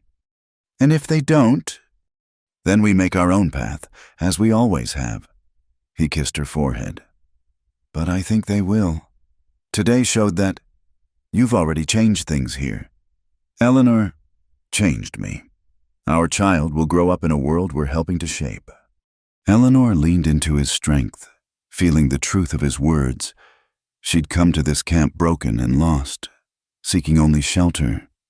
She'd found so much more love, purpose, family, and now new life growing within her. Tomorrow would bring new challenges. Morrison would make good on his threats. The territorial government would respond. The path ahead would be difficult, dangerous at times. But tonight, safe in Dakota's arms, with their child growing beneath her heart, and their people sleeping peacefully around them. Eleanor felt ready for whatever came. She'd stood between two fires today and emerged not burned but tempered, stronger for the testing. "I love you," she whispered in Lakota, the words still new on her tongue but feeling ancient in her heart. "And I love you," he replied in English, "my brave warrior woman who fights with words and wisdom." Outside their lodge, the camp settled into sleep, but Eleanor lay awake a while longer, hand on her belly, thinking of the child who would be born between worlds. She'd give this baby what she'd never had: the freedom to belong everywhere, the strength to bridge differences, the courage to choose love over fear. The fire between worlds didn't have to burn. Sometimes, if you stood in just the right place with just the right person beside you, it could illuminate a new path forward. And Eleanor Dakota, former mission orphan, current bridgewalker, future mother, was ready to help light the way. The bridge between worlds. 10 years had passed since Eleanor first stumbled into Dakota's world, and the changes those years brought were visible everywhere in the camp. The traditional circle of teepees now included several log structures, a schoolhouse, a trading post, and a meeting hall where both cultures could gather on neutral ground. Children ran between the buildings, their chatter a mix of Lakota and English, embodying the bridge their community had become. Eleanor stood at the schoolhouse door, watching her students file out for lunch. Among them was her eldest, 9-year-old Samuel, his father's dark eyes set in a face that carried both heritages with pride.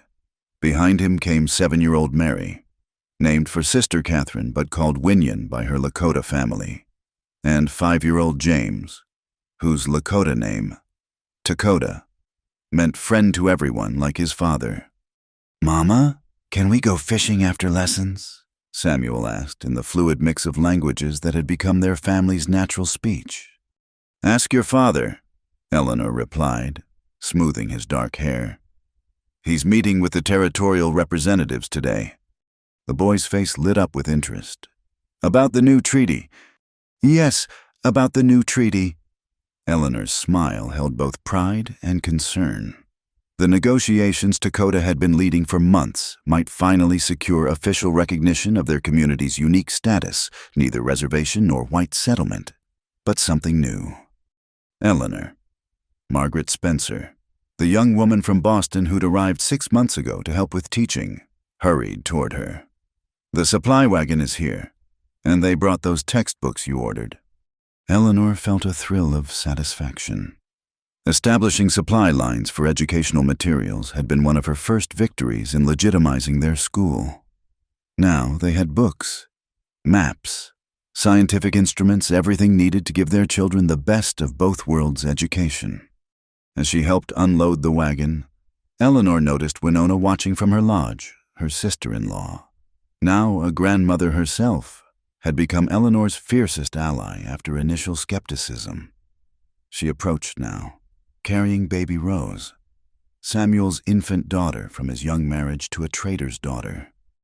"The white officials come soon," Winona said. "Dakota prepares." Eleanor nodded, anxiety fluttering in her stomach. Today's meeting would determine so much: whether their experimental community would receive official sanction, whether their children would be protected from the boarding school system that tore Native children from their families, whether the bridges they'd built would stand or fall. "He'll succeed," Eleanor said with more confidence than she felt. "He always does." Winona smiled. "He learned from you, before Eleanor." Dakota walked between worlds alone. Now, whole community walks between worlds. It was true.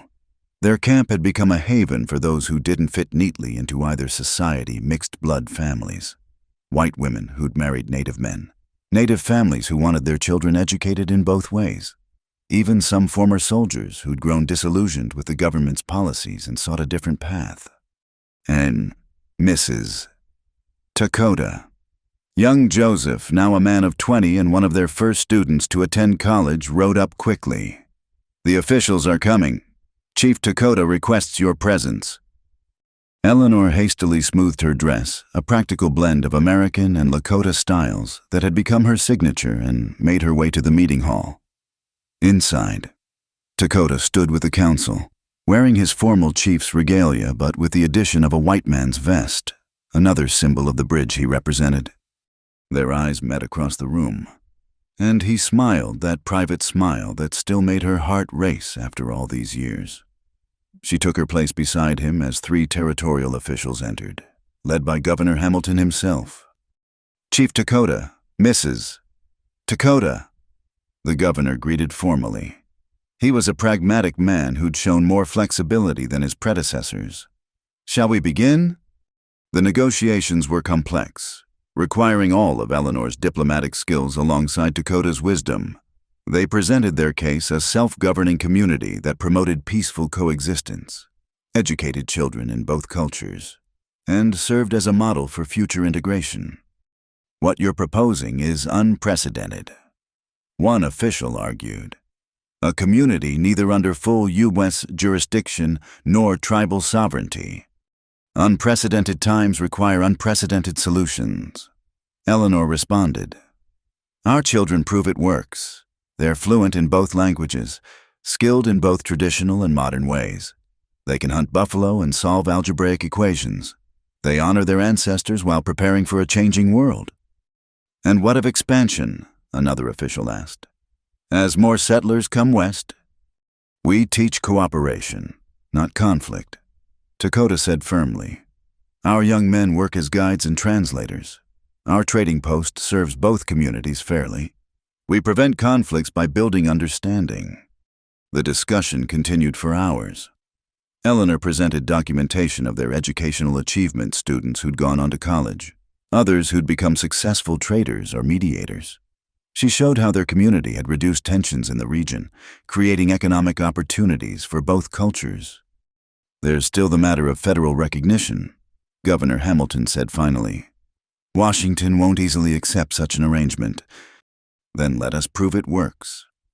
Eleanor proposed, "Give us provisional recognition for 5 years. If we maintain peace, educate our children successfully, and contribute to territorial prosperity, make it permanent." The officials withdrew to confer while they waited. Eleanor felt Dakota's hand find hers, squeezing gently, through the window. She could see their children playing with others. No awareness of racial divisions in their games. That was the future she fought for. When the officials returned, Governor Hamilton spoke carefully. "We're willing to recommend provisional recognition to Washington. The community will be designated as an educational settlement under joint governance. Mrs. Dakota will serve as educational director, answering to the territorial board. Chief Dakota will maintain authority over internal matters and serve as official liaison." Eleanor felt weak with relief. It wasn't everything they'd hoped for, but it was a beginning. After the officials left, the community gathered to hear the news. The celebration that followed was subdued but hopeful. Everyone understood this was just the first step in a long journey. That evening, Eleanor found herself once again by the river where she and Dakota had made their commitment years ago. He joined her, as she'd known he would, slipping his arms around her from behind. "We did it," she murmured, leaning back against him. "We began it," he corrected. "The real work continues tomorrow." Eleanor turned in his arms. "Do you ever regret it, choosing this difficult path instead of a traditional life in either world?" "Do you?" he countered. She thought of her life in Willow Creek, the narrow existence that had awaited her there. Then she looked at what they'd built, a school where all children were welcome, a community where love mattered more than blood, a family that embodied hope for the future. "Never," she said firmly. "Though I sometimes wonder what Sister Catherine would think of what I've become." "She would be proud," Dakota said with certainty. "You became what she could not in her world, a woman fully alive, fully choosing, fully teaching. She would see that her raising you led to this moment, these bridges." Eleanor smiled, remembering the gentle nun who'd given her what love she could within the constraints of her world. "I hope so," Mama, Papa, their youngest, rose, ran toward them, braids flying. Uncle Joseph says stars are falling. Can we watch? They followed their daughter to where the community was gathering to watch a meteor shower. Eleanor spread blankets while Dakota pointed out constellations, teaching in the way his grandmother had taught him. Their children listened with rapt attention. These bridge children who would grow up belonging to the stars themselves rather than to any single patch of earth. Margaret approached, eyes shining with excitement. Eleanor, did you hear 3 more families want to enroll their children next term?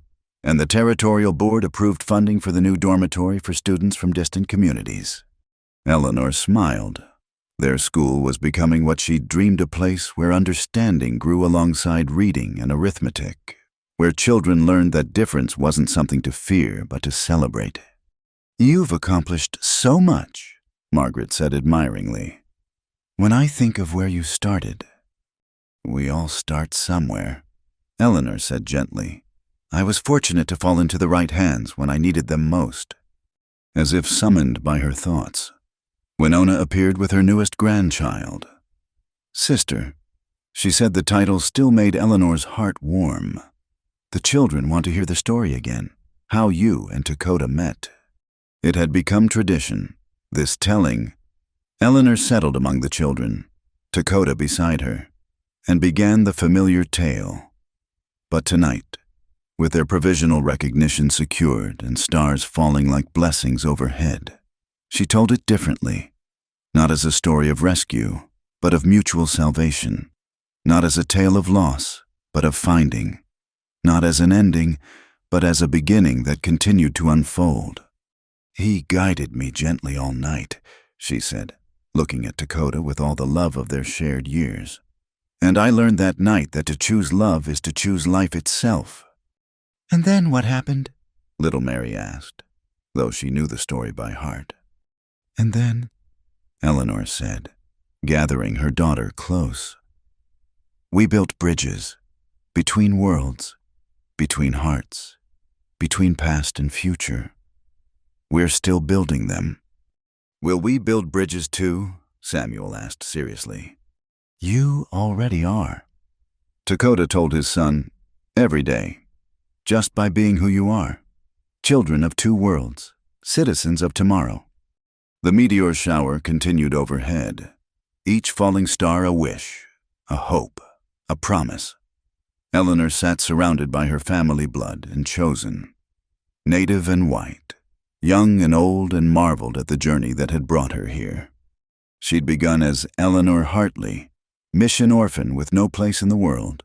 She'd become Eleanor Dakota, bridge builder and teacher, mother and leader, but most importantly, she'd become herself fully, freely, fearlessly. The stars continued to fall, and the children made wishes on each one. Eleanor made no wishes. Everything she could have dreamed of surrounded her already: love, purpose, family, and the knowledge that they were creating something new and necessary in the world. Tomorrow would bring new challenges. Washington might reject their proposal. Resistance would come from both sides. The bridges they built would be tested by storms of prejudice and policy. But tonight, under falling stars, with her husband's arm around her and their children's laughter filling the air, Eleanor knew they would endure. They had built something stronger than laws or treaties. They had built understanding. And that, more than any official recognition, would be their legacy. The bridge between worlds wasn't just a metaphor anymore.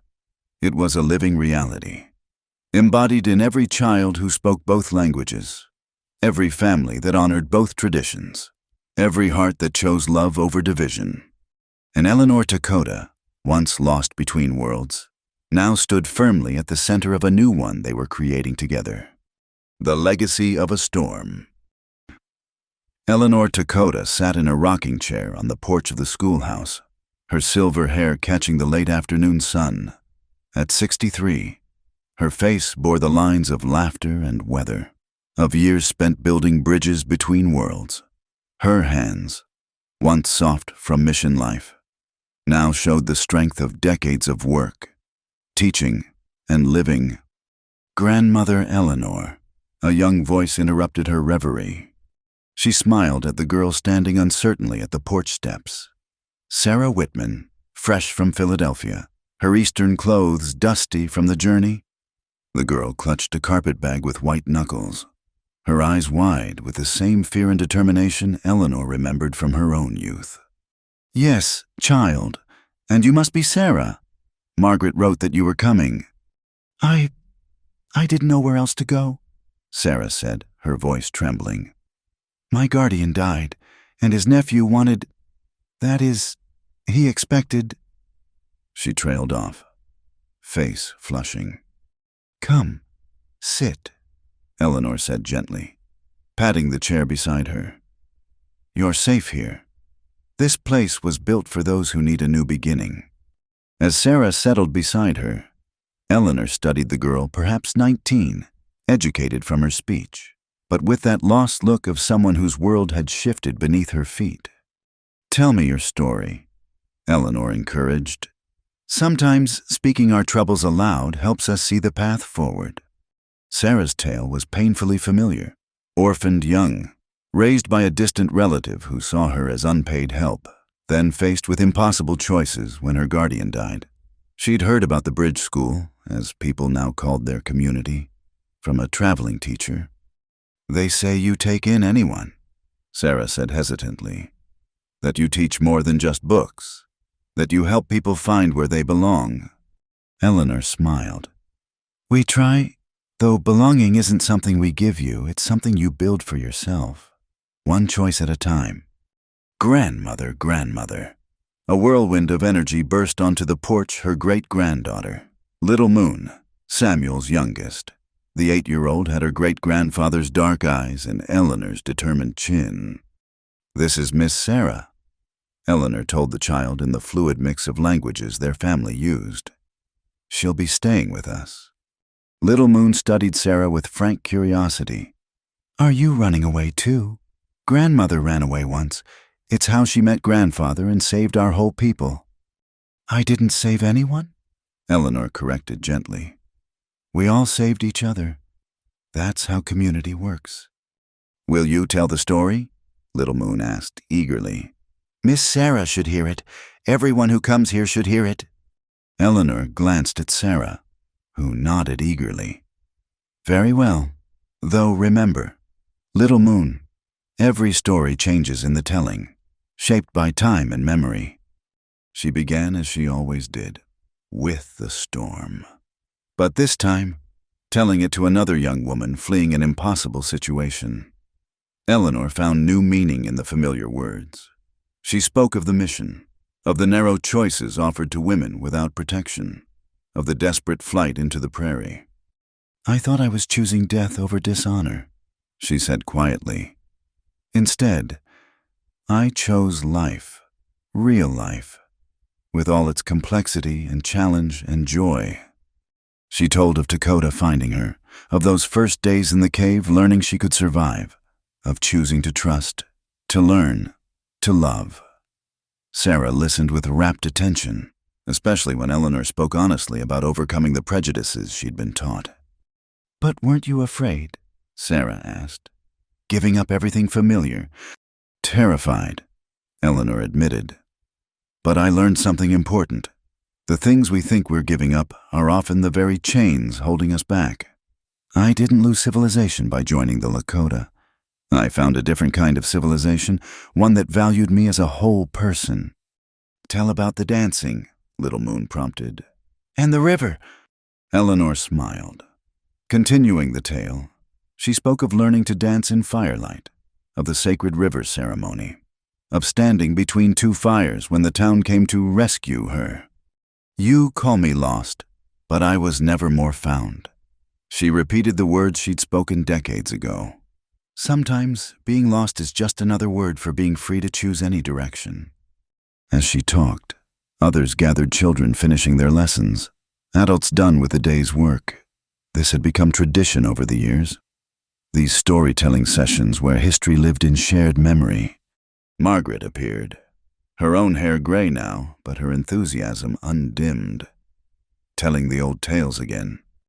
The important ones bear repeating. Eleanor replied, "Sarah, this is Margaret Spencer, our head teacher now. She came much as you did, seeking a place to use her gifts freely." Dakota emerged from the council building, still tall and strong at 67, though his hair was silver as moonlight. His face lit up seeing Eleanor surrounded by their extended family. "Ah, the story circle forms," he said, settling beside Eleanor with the ease of long companionship.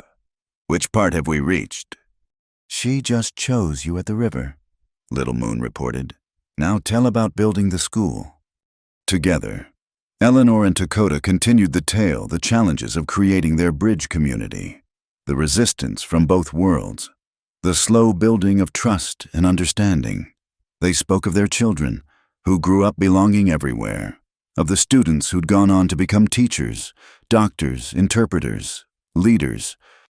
"Was it worth it?" Sarah asked softly. "All the hardship, the judgment from both sides." Eleanor looked around the circle at her children and grandchildren, at former students now teaching their own children, at the thriving community that had grown from one desperate choice in a storm. "Every moment," she said firmly, "because we didn't just build a school or a community. We built proof that different worlds can meet in understanding, that love transcends boundaries, that choosing your own path is the greatest freedom of all." "But the best part," Dakota added, his hand finding Eleanor's as it had for 40 years, "is that our story inspired others. How many have come here like you, Sarah? How many have found their own bridges to build?" "Hundreds," Margaret supplied. "And each one changes us, teaches us, makes us stronger." As twilight settled over the plains, the gathering grew. Former students shared their own stories of using their education to protect native lands through legal channels, of building businesses that honored both traditions, of raising children who saw diversity as strength rather than division. "You've created something beautiful here," Sarah said wonderingly. "We've created nothing," Eleanor corrected gently. "We simply refused to accept that there was only one way to live, one way to love, one way to be." The beauty came from that refusal, from choosing to write our own story. Speaking of stories, a young man called out Thomas Running Bear, one of their teachers. "Grandmother Eleanor, you should write yours down properly, for the generations to come." Eleanor laughed. "Who would want to read about an old woman's adventures?" "Everyone," Little Moon said firmly. "It's the best story ever, about how love conquers fear and bridges are stronger than walls." "Perhaps," Eleanor mused, "though the story isn't finished yet. Each of you continues it, every day, in how you choose to live." As the stars began to appear, the gathering slowly dispersed. Sarah was led away by Margaret to get settled in the women's dormitory. Children were called to bed. Adults drifted to their homes. Eleanor and Dakota remained on the porch, watching their world settle into peaceful evening. After all these years, the comfortable silence between them was its own conversation. "Do you remember?" Dakota said softly. "That first night in the cave, you were so frightened but so brave." "I remember you said trust comes with time," Eleanor replied. "But time starts with choosing to learn." "Wise words," he teased. "I wonder who said them." She laughed, leaning into his shoulder. "Some young warrior who found a drowned rat in a storm and decided to keep her. Best decision I ever made." "Mine too." They sat watching the stars emerge, the same stars that had witnessed their journey from that first storm to this peaceful evening. Tomorrow would bring new challenges Sarah to settle in, lessons to teach, bridges to maintain between ever-changing worlds. But tonight, Eleanor felt the satisfaction of a life well lived. She'd begun with nothing but the courage to run toward an uncertain future.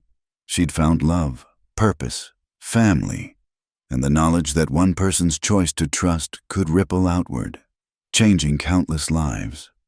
"He guided me gently all night," she murmured, the words that had become their private endearment. "And I learned that night Dakota completed the ritual. That to choose love is to choose life itself.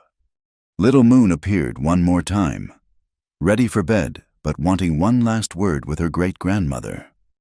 "Grandmother, will you teach Miss Sarah like grandfather taught you?" "If she wants to learn," Eleanor said, smoothing the child's hair. "We all have something to teach, something to learn. That's what makes us human." "I'm glad you ran away into that storm," Little Moon said sleepily. "Otherwise, none of us would be here." After the child left, Eleanor pondered her words. One desperate flight, one moment of choosing the unknown over the unbearable, had led to all of this: a community, a family, a legacy of bridges built and maintained. "No regrets?" Dakota asked, echoing his question from decades past. "Only one," Eleanor said, and smiled at his concerned look. "I wish Sister Catherine could have seen this. She would have understood that her kindness to one orphan girl grew into kindness for hundreds." "She knows," Dakota said with quiet certainty. "Every child we teach, every bridge we build, honors her memory and yours." As they finally rose to go inside, Eleanor cast one last look over their domain, the school, the meeting hall, the blend of traditional and modern that had become their signature. Lamplight glowed in windows, families settling for the night, safe in the community they'd all built together. Tomorrow, she would begin teaching Sarah, as Dakota had once taught her. The circle would continue, the story would grow, the bridges would multiply, and somewhere out there, another desperate soul might be running through a storm, not knowing that shelter waited, that choices existed, that love could transcend every boundary humans tried to build. Eleanor smiled, taking her husband's arm. Their story had begun with a storm and a choice. It would continue as long as people had the courage to choose love over fear, understanding over division, bridges over walls. The legacy of that long-ago storm lived on in every heart that chose to learn, to trust, to build something better. And Eleanor Dakota, bridge builder and story keeper, knew that was the only immortality that truly mattered. "Come," she told her husband of 40 years. "Let's go home." And together, they walked into their house, into their continuing story, into the future they'd chosen to build one brave choice at a time. Thank you so much for listening to this story with me. I'd love to hear where you're enjoying this tale. Are you listening at home, during your commute, or perhaps under your own starlit sky? Please share your thoughts and feelings about Eleanor and Dakota's journey in the comments below. If this story touched your heart, please subscribe to Wild West Tales for more tales of courage, love, and the untamed frontier. Don't forget to like this video and hit the hype button to help more people discover these stories of the American West. Your support helps keep these tales alive for everyone who needs to hear that choosing love and understanding is always the bravest choice we can make.